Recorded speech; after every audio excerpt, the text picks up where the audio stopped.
नमस्कार गाइस, स्वागत है और एक नई रेसिपी में। आज भी सेम है ठेचा, लेकिन आज का जो ठेचा बनने वाला है ना वो एक खास वेजिटेरियन लोगों के लिए। ये सिंपल लगा लेकिन उतना सिंपल है नहीं गाइस, थोड़ा डेंजर है।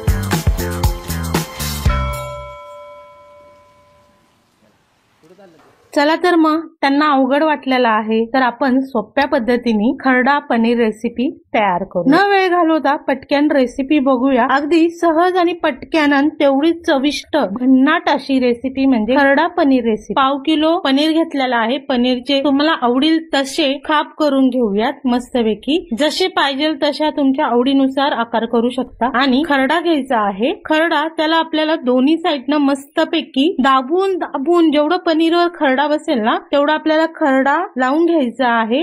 आणि खरड्याची रेसिपी ऑलरेडी YouTube चॅनल वरती अपलोड केलेली आहे। तुम्ही बघितलं नसेल तर खरड्याची रेसिपी जाऊन नक्की बघा। शॅलो पॅन घ्यायचा आहे किंवा तुमच्याकडे तवा असेल तरी पण चालेल। थोडंसं तेल टाकायचं आणि एक एक पनीरचे तुकडे असे आपल्याला टाकून घ्यायचे आहेत। मोठा गॅस करायचा नाहीये, नाहीतर खरडा आपला जळून जाईल आणि खाली असा चिटकेल। तर बारीक गॅस वरतीच आपल्याला मस्त खरपूस एका साइडनं भाजून घ्यायचं आहे आणि हळूहळू चिमट्याच्या सहाऱ्याने त्याला दुसऱ्या बाजूने पलटी करून घ्यायचं आहे। पनीर सॉफ्ट असतं त्याच्यामुळे वाफेवरती पटकन शिजलं जातं। खरडा पूर्णपणे क्रिस्पी झाला पाहिजे, ह्याच्यासाठी झाकण ठेवून बारीक गॅसवरती ठेवायचं आहे। झाकण काढून बघूया, मस्तपैकी पनीर आपलं एकदम खरपूस झालेला आहे। खरडा सुद्धा तुम्ही बघू शकता किती एकदम परफेक्ट झालेला आहे। चला तर मग आता आपण एक एक पनीरचे तुकडे सर्विंग डिश मध्ये काढून घेऊया। अशी सोपी पद्धत वापरून खरडा पनीर रेसिपी आपण बनवलेली आहे। जर ही रेसिपी तुम्हाला आवडली असेल तर नक्की लाईक करा। सबस्क्राईब केलेलं नसेल तर सबस्क्राईब करा आणि हो,